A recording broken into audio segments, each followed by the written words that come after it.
एक क्वेश्चन है जो मेरे से ऑलमोस्ट मेरे हर सेशन में कोई ना कोई जरूर पूछता है, तो मैंने सोचा कि आज इस क्वेश्चन की डेप्थ में हम चलेंगे मिल करके, यानी कि आप जो मुझे अभी वीडियो में देख रहे हैं और मैं, हम लोग मिल करके इस क्वेश्चन की डेप्थ में चलेंगे और डीपली समझने की कोशिश करेंगे कि इस क्वेश्चन का क्या आंसर है। वो क्वेश्चन है कि हमेशा मोटिवेटेड कैसे रहे। तो इससे पहले कि इस क्वेश्चन की हम डेप्थ में चले, मैं आपको बताना चाहूंगा एक ऐसी स्टडी के बारे में जो बहुत ही इंटरेस्टिंग है। वो हुई थी कोलंबिया यूनिवर्सिटी में 1998 में।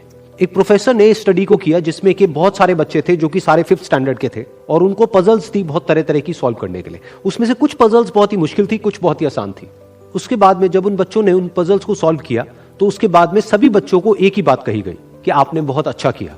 बस यहां पर एक छोटा सा फर्क था। आधे बच्चों को उन्होंने कहा कि आपने इतना एक्स्ट्राऑर्डिनरी इसलिए परफॉर्म किया क्योंकि आप बहुत ही ज्यादा इंटेलिजेंट हो, और बाकी के जो आधे बच्चे थे उनको कहा गया कि आपने जो इतना एक्स्ट्राऑर्डिनरी परफॉर्म किया उसकी वजह थी आपका हार्ड वर्क। फिर उसके बाद में दोबारा से इन सब बच्चों को कुछ पजल्स दी गई सॉल्व करने के लिए, जिसमें से कुछ बहुत ही आसान थी और कुछ बहुत ही मुश्किल थी। अब यहां पर कुछ बहुत इंटरेस्टिंग निकल करके आया जो किसी ने एक्सपेक्ट भी नहीं किया था। वो बच्चे जिनको कहा गया था कि आप बहुत इंटेलिजेंट हो, बहुत स्मार्ट हो, उनको जब वो पजल्स मिली तो उन्होंने क्या किया, जो मुश्किल पजल्स थी उसको छोड़ दिया, आसान पजल्स के ऊपर काम करना शुरू किया, और उसमें भी कुछ देर बाद ही वो बच्चे बोर हो गए। दूसरी तरफ से वो बच्चे जिनको कहा गया था कि आपने इतना एक्स्ट्राऑर्डिनरी परफॉर्म इसलिए किया क्योंकि आपने हार्डवर्क किया, उन्होंने सिर्फ आसान पजल्स को अटेम्प्ट नहीं किया बल्कि मुश्किल से मुश्किल पजल्स को भी अटेम्प्ट किया और सॉल्व किया। फिर उसके बाद में जब ये पूरी स्टडी कंप्लीट हुई तो उन बच्चों से पूछा गया कि किसको ज्यादा मजा आया इसको करने में। तो वो बच्चे जिनको कहा गया था कि आप बहुत इंटेलिजेंट हो, उनको मजा नहीं आया, यानी कि वो मोटिवेटेड नहीं थे। और वो बच्चे जिनको कहा गया था कि जो भी आपने किया वो अपने हार्डवर्क की वजह से किया, उन्होंने ना सिर्फ अच्छा परफॉर्म किया बल्कि वो एंड तक मोटिवेटेड भी थे और उनको मजा भी आया। अब ये स्टडी जिसके बारे में मैंने अभी आप लोगों को बताया, ये इतनी इंटरेस्टिंग इसलिए है क्योंकि ये जिस तरीके से हम सोचते हैं हमारे थॉट पैटर्न को चैलेंज करती है।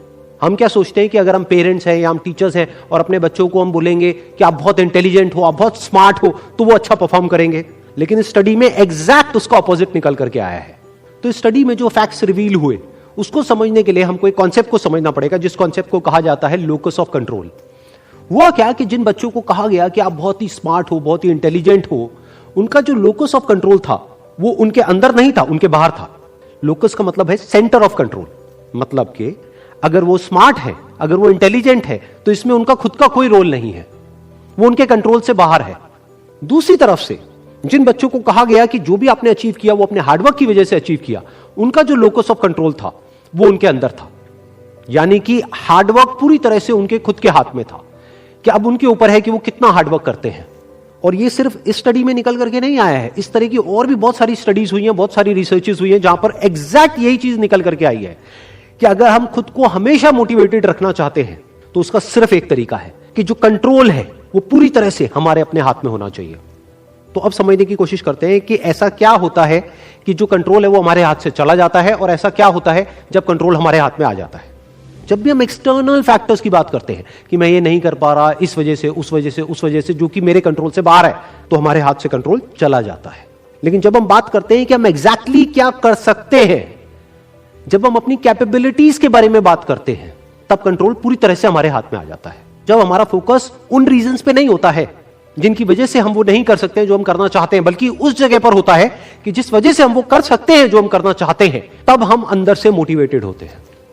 फॉर एग्जाम्पल, आप जिस भी फील्ड में हो, उस फील्ड में कुछ लोग हैं जो टॉप पे बैठे हैं। आपके पास में दो ऑप्शन है। एक, आप बोल सकते हो कि वो लोग, उनके अंदर कुछ स्पेशल है, उनके अंदर कुछ एक्स्ट्राऑर्डिनरी है, उनके अंदर कोई ऐसा टैलेंट है जो आपके अंदर नहीं है, या फिर उनकी किस्मत है जिसकी वजह से वो वहां पर बैठे हैं, या फिर उनके पास में कुछ था, किसी का सपोर्ट था जिस वजह से वो वहां पर है। अगर इसमें से ऐसा आपने कुछ भी बोला तो आप फंस गए। अब आप मोटिवेटेड नहीं रह सकते उस काम को करने के लिए जो आप काम कर रहे हो, क्योंकि अब कंट्रोल आपके हाथ से बाहर है। क्योंकि अब अगर आपके पास में वो है ही नहीं जो उनके पास में है, तो अब आप वो कैसे बन सकते हो जो कि वो बन चुके हैं। लेकिन अगर आप ये बोलते हो कि जिस भी फील्ड में आप हो, उस फील्ड में जो भी टॉप पे बैठे हैं वो वहां पर है अपने हार्डवर्क की वजह से, अपने स्मार्ट वर्क की वजह से, या जो कुछ भी उन्होंने किया, जो कुछ भी उन्होंने सीखा उसकी वजह से, तो अगर वो कर सकते हैं तो मैं भी कर सकता हूं। उन्होंने भी मेरी ही तरह एक ना एक दिन कहीं ना कहीं से शुरुआत करी थी, जहां से कि आज मैं शुरुआत कर रहा हूं। तो मुझ में और उनमें अगर कोई फर्क है तो वो सिर्फ एक है, वो है टाइम का, कि आने वाले 10 साल बाद या 20 साल बाद मैं भी उन्हीं की जगह पर हो सकता हूं या उनसे भी आगे हो सकता हूं जहां पर आज वो है। तो अब कंट्रोल पूरी तरह से आपके हाथ में है।